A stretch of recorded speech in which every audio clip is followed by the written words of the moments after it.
সম্মানিত দিনী ভাই বোন, এটাই ঠিক, এটাই চূড়ান্ত যে যারা বিদ্যা অর্জন করে তাদের পায়ের নিচে ফেরেশতা পর বিছান। এখন এটাই বুঝতে হবে এই বিদ্যা কোন বিদ্যা।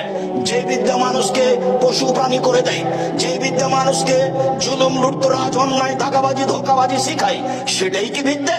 যে বিদ্যা বইয়ে লেখা আছে মানুষকে প্রতারণা দেওয়া, ফাঁকি দেওয়া।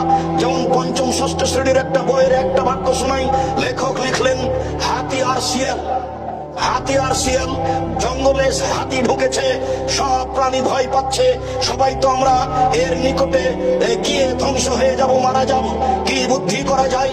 শিয়ালকে বলল, শিয়াল তখন বলল, ঠিক আছে আমি এর পথঘাট বের করছি। শিয়াল তখন হাতিকে বলল, আমি আপনাকে একটা কথা বলি। হ্যাঁ, কি কথা? নদীর ওই পারে বহু মানুষ আপনাকে স্বাগতম জানাবে, এই জন্য অপেক্ষা করছে, আপনাকে জঙ্গলের রাজা করে দিবে, সেই জন্য অপেক্ষা করছে। তাই তাহলে কি করতে হবে? চলেন আমি